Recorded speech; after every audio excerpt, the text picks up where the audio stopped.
이 시간 예배 자리를 사모하셔서 이 자리 가운데 나오신 여러분들을 진심으로 환영하고 축복합니다. 우리 앞사람 옆사람과 함께 사랑합니다, 축복합니다 한번 인사해 볼까요? 시작. 사랑하고 축복합니다. 네, 사랑하고 축복합니다. 이 시간을 통하여서 주님의 은혜를 가득 누리시고 주님을 만나는 귀한 시간이 되며 그로 인해 우리의 삶이 변화되어가는 그러한 복된 삶을 누리시기를 간절히 소망합니다. 1984년에 KBS에서 어떤 특집 방송이 반영되었습니다. 이 프로그램의 이름은 세기의 경이 초능력 유리 갤러 쇼였는데요. 그 당시 유리 갤러의 쇼는 엄청난 화제가 되어서 전국의 어린이나 청소년들이 이 초능력 실험을 하느라, 집에서 이렇게 초능력 실험을 하느라 숟가락과 또 시계를 고장내는 그러한 소동이 벌어지기도 했다고 합니다. 훗날 그가 했었던 이러한 초능력들은 사실은 알고 보니 전부 가짜였고 과학을 이용한 마술이었다는 것을 우리가 모두 다 알게 되었지만, 그 당시 이 트릭을 알기 전까지는 많은 사람들이 이 유리 갤러를 초능력자로 믿어 의심치 않았습니다. 이 사건 이후에 태어난 저도 각종 매체를 통해서 이 유리 갤러의 영상을 보았는데 너무나도 인상 깊게 각인이 되어서 초능력에 대해 생각을 하면 숟가락이 구부러지는 그러한 이미지가 먼저 떠올리고는 합니다. 이처럼 유리 갤러의 초능력 소는 비록 과학을 이용한 마술이자 또한 속임수였지만, 만약 눈앞에서 어떠한 기적이 보이는 기적과 같은 일이 일어난다면 그것이 우리에게 주는 파급력은 굉장합니다. 우리가 앞서 보았던 유리 갤러의 이러한 초능력 쇼처럼 과학으로는 설명될 수 없지만 눈앞에 보이는 이러한 신기한 현상들이 어떠한 신의 능력, 하나님의 능력이라 생각되며 우리의 마음을 이거 강한 믿음으로 놓이게 됩니다. 어쩌면 오늘날 모두가 이 세상을 말세라고 말하고 또 곧 주님이 오실 것 같다라고 말하는 이러한 이 힘든 시기에 어쩌면 우리는 이러한 주님의 강렬한 임재하심과 출애굽과 같은 크신 기적에 목말라 있는 걸지도 모르겠습니다. 저는 하나님께서 왜 우리에게 이러한 과학적으로도 설명될 수 없고 누구도 불정할 수 없는 기적과 같은 현상, 이러한 현상을 왜 보여주시지 않는가 하고 되게 하나님을 원망했던 적도 있습니다. 기적이 일어났으면 참 좋겠다라는 생각을 수도 없이 많이 했습니다. 치유의 역사가 일어난다면, 또 하나님의 말씀이 우리에게 주어진다면 그것으로 기적이 일어나서 우리가 그 눈앞에서 그 기적을 목격한다면 하나님이 없다고 부정하는 그 모든 이방 사람들, 하나님을 믿지 않는 모든 사람들이 다 이 기적을 통해서 하나님을 믿게 되고 주님을 영접하게 될 것이라고 저는 생각했기 때문에, 기적이 우리에게 주어진다면 우리에게 모든 사람들이, 모든 나라가 다 하나님을 믿으며 나아가는 그러한 역사가 이루어질 줄을 믿었습니다. 오늘 말씀에서 바리새인과 서기관들이 예수님께 저의 모습처럼, 그리고 유리 갤러의 초능력과 같은 그러한 기적을 요구하는데요.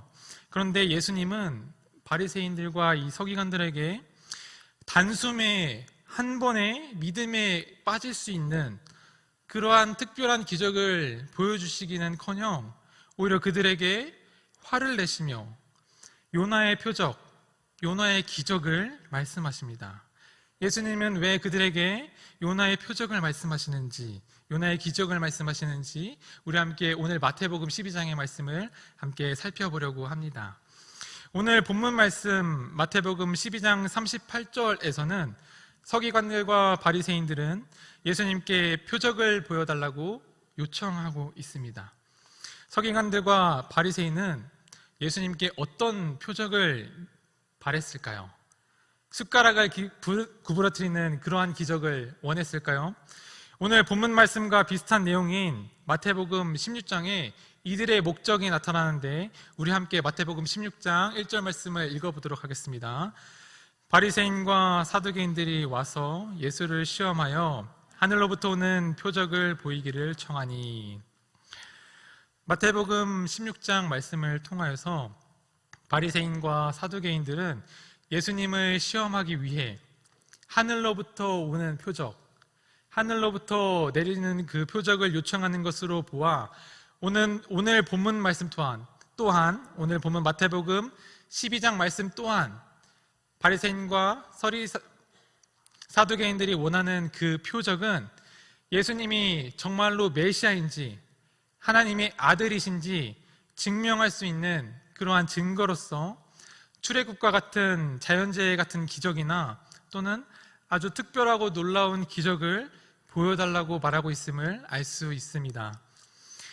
그러나 우리가 이미 알고 있듯이 성경을 읽어보면 예수님은 이미 사역하시면서 수없이 많은 표적과 수없이 많은 이적들을 우리에게, 제자들에게, 또한 사람들에게 보여주셨습니다. 사람들을 고치시고 저는 자를 일으키시며 눈먼 자를 눈뜨시게 하시며 귀신 들린 자를 귀신이 떠나가게 하는 그러한 사역을 성경에서 수도 없이 많이 보여주셨습니다.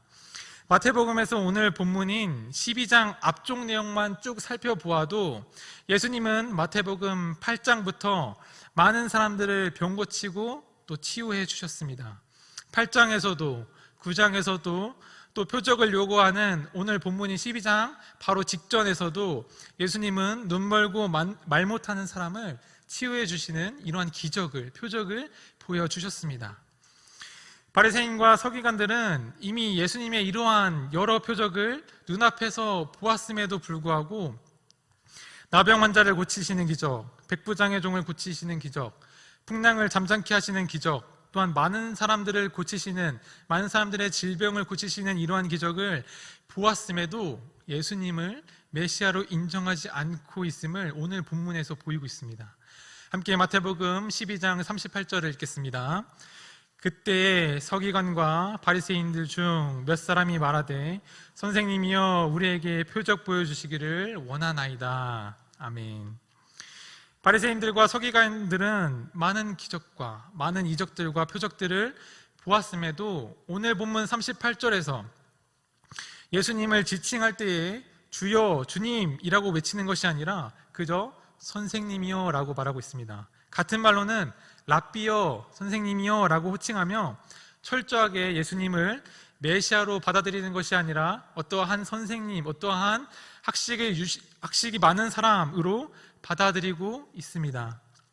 그렇다면 만약 예수님이 서기관들과 또한 그 바리새인들을 위하여 정말 멋진 기적을 보이시고 누구라도 부정할 수 없는 그 기적을 보이셨다면 바리새인들과 서기관들은 과연 예수님을 믿었을까요? 오늘 마태복음 12장 24절 말씀을 함께 읽어보겠습니다. 바리새인들은 듣고 이르되 이가 귀신의 왕 바알세불에 힘입지 않고는 귀신을 쫓아내지 못하다 하거늘. 마태복음 12장 24절 말씀에서 눈앞에서 귀신 들려 눈 멀고 또 말 못하는 사람을 고치신 예수님의 이 기적을 보고도 그것을 하나님의 아들이신 메시아의 능력이다, 하나님의 능력이다 라고 고백하는 것이 아니라 예수님의 이 능력이 이방신 바알세불의 힘이다 라고 말하며 그들은 부정하고 있습니다. 철저하게 예수님의 기적을 다른 신들에 의한 기적이라고 말하며 예수님을 하나님의 아들이시고 하나님의 아들이신 메시아이심을 받아들이지 않고 있습니다. 이것으로 유추해 볼 때 예수님께서 만약 그들을 위하여 정말로 놀라운 기적, 정말로 부정할 수 없는 기적을 보여주셨더라도 물론 그 순간에는 그 순간에는 그 기적을 놀랍게 받아들일지는 몰라도 시간이 지나면 또 어느 정도 시간이 지나면 그것이 속임수였다, 어떠한 속임수였다, 어떠한 귀신의 힘이었다, 이방신의 힘이었다 라고 말하며 그 기적을 불신하며 또다시 예수님을 비난하고 예수님을 거부하고 예수님을 반대하며 나아갔을 것입니다. 예수님은 이 모든 것을 알고 계셨기 때문에 표적을 구하는 그들에게 책망하시고 요나의 표적 외에는 아무것도 주어지지 않을 것이라 라고 말씀하십니다. 그렇다면 과연 예수님께서 말씀하신 요나의 표적은 무엇일까요? 오늘 본문 내용인 마가복음 8장에서도 드러나고 누가복음 11장에서도 오늘 본문 내용이 동일하게 있지만 오직 마태복음에서만 나타나는 요나의 표적이 있습니다. 우리 함께 마태복음 12장 40절 말씀을 읽어보겠습니다. 요나가 밤낮으로 사흘 동안 큰 물고기 뱃속에 있었던 것 같이 인자도 밤낮 사흘 동안 땅속에 있으리라. 요나가 다시스로 가는 배를 타다가 결국 물고기에게 잡아먹혀 3일 만에 육지에 나온 것처럼 예수님도 십자가에 못 박혀서 돌아가시지만 장사된 지 사흘 만에 다시 살아나시고 부활하신다라고 말씀하십니다. 즉 요나의 표적이란 예수님의 부활을 통해서 예수님이 죽음을 이기시고 3일 만에 부활하심을 통해서 그가 정말로 하나님의 아들이시며 메시아이심을 증명하는 표적이라는 것을 말하고 있습니다. 예수님은 40절 말씀처럼 비록 십자가에 못 박혀 돌아가시지만 3일 만에 죽음을 이기시고 다시 부활하시는 놀라운 권능과 표적을 우리에게 보여주십니다. 그리고 그 표적을 통하여 우리에게 예수님이 정말로 참된 하나님의 아들이시고 메시아이심을 증명하십니다. 그런데 요나의 표적은 이것으로 끝나는 것이 아니라 부활 표적 외에도 한 가지가 더 있다는 것을 우리에게 나타내고 있습니다. 함께 41절 말씀을 합독하도록 하겠습니다. 이는 그들이 요나의 전도를 듣고 회개하였음이거니와 요나보다 더 큰 이가 여기 있으며. 요나가 어떤 사람입니까? 그가 물고기에게 잡아먹혀 3일 만에 다시 육지로 나오는 그러한 놀라운 기적을 경험하였지만 요나는 본래 하나님의 말씀을 전하는 선지자였습니다. 우리는 요나서의 내용을 너무나도 잘 알고 있습니다. 요나의 선포는 니느웨에게 놀라운 결과를 가져왔는데요. 요나의 말씀 선포로 니느웨 성에서 대대적인 회개 운동이 일어났고 그 결과 하나님은 마음을 돌이켜서 니느웨를 심판하지 않으시고 니느웨를 멸망시키지 않으십니다.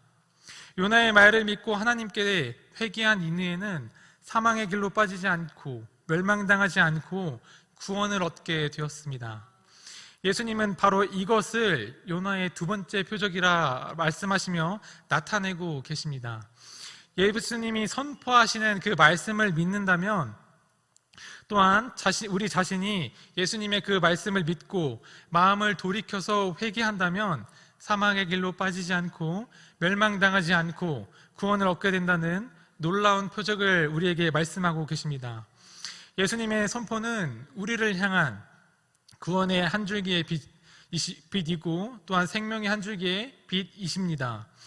또한 예수님을 믿지 않는 바리새인들과 서기관들에게 아무리 말해도 믿지 않고 아무리 보여줘도 믿지 않는 그들에게 정확한 비교를 통해서 자신이 어떤 분이신지 드러내십니다. 오늘 말씀 41절 말씀에서 요나보다 더 큰 이가 여기 있으며 바로 예수님 자신을 요나보다 더 큰 이를 나타내시며 또한 그 다음 절에서 가장 지혜롭고 이스라엘 백성들에게 가장 총명받으며 하나님에게 큰 사랑을 받았던 존경받고 하나님에게 큰 사랑을 받았던 솔로몬보다도 내가 더 큰 자이다 라고 자신을 드러내십니다. 듣지 않고 보지 않는 이 바리새인과 서기관들에게 정확한 비교를 통하여 요나보다 큰 자이며 내가 솔로몬보다 큰 자이다, 너희를 구원할 메시아이며 하나님이 아들이다 라고 예수님께서는 비교를 통해 자신을 드러내고 계십니다. 예수님은 이 두 가지 표적을 통해 하나님의 아들이심을 드러내시고 또한 이어서 비교를 통해서 예수님이 하나님의 아들이심을 드러내십니다. 그럼에도 바리새인들과 서기관들이 예수님을 믿지 않고 따르지 않고 예수님을 메시아로 인정하지 않으시자 이어서 예수님은 비유를 통하여서 무서운 말씀을 선포하고 계십니다. 45절의 비유의 말씀에서는 더러운 귀신이 사람에게 나갔으나 광야를 떠돌다 빈집으로 묘사된 그 사람의 마음 가운데에 더 악한 귀신들, 그리고 그보다 더 많은 7 귀신들이 다시 그 사람의 마음속에 들어간다라고 말씀하고 계십니다. 바로 표적을 보고도 믿지 않는 바리새인들과 이 서기관들을 향한 경고의 말씀을 예수님께서 선포하고 계십니다. 유대인들이 율법을 잘 따라서 하나님의 말씀을 믿고 또한 율법을 잘 따라서 또한 오늘 말씀 가운데에 예수님의 말씀을 듣고 복음의 목소리를 듣고 솔깃해서 그들의 마음이 비워지고 또한 깨끗하게 되었을지는 모르나 그 마음 안에는 온전히 비어서 예수님이 존재하지 않습니다. 그 마음 안에는 어떠한 주인도 있지 않습니다. 예수님이 그 안에 계시지 않습니다. 결국 예수님을 영접하지 않으시면 다시 나갔던 귀신이 그 마음 안으로 들어가게 되고 더욱더 많은 악령들이 그 안으로 마음 안으로 들어가게 되어 7이 들어가게 된다고 오늘 말씀을 통해서 예수님은 말씀하고 계십니다. 또한 이 말씀을 통해서 우리에게도 예수님은 경각심을 일으켜주고 계십니다. 주님을 우리의 마음 가운데에 영접하지 않으면 또 적당히라는 표현처럼 애매모호하게 우리가 예수님을 영접하고 있다면, 솔깃한 마음으로 우리가 예수님을 영접하고 있다면 악령이, 더 큰 악령이 우리에게 닥칠 것을 예수님께서는 경고하십니다.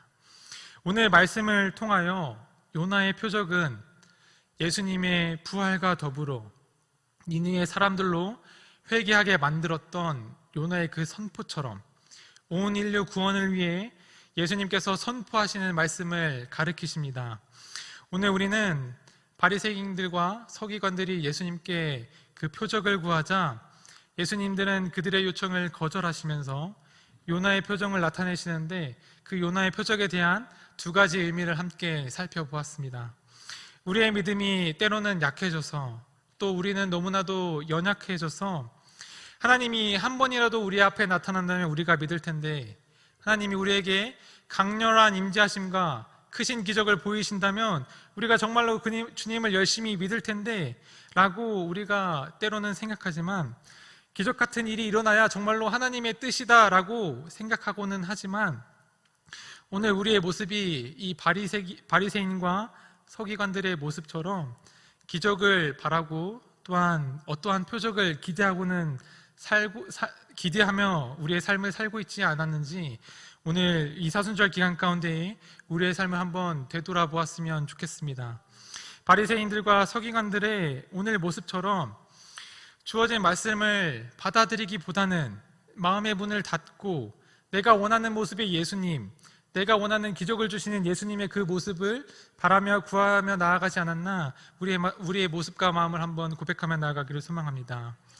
하나님은 오늘 말씀을 통해서 그리고 우리에게 주신 이 성경 말씀을 통해서 각 개인에게 또한 임재하여 주시고 속삭여 주시며 임재하시는 그 임재하심으로 우리에게 이미 많은 표적들과 이적들을 충분히 보여주셨습니다.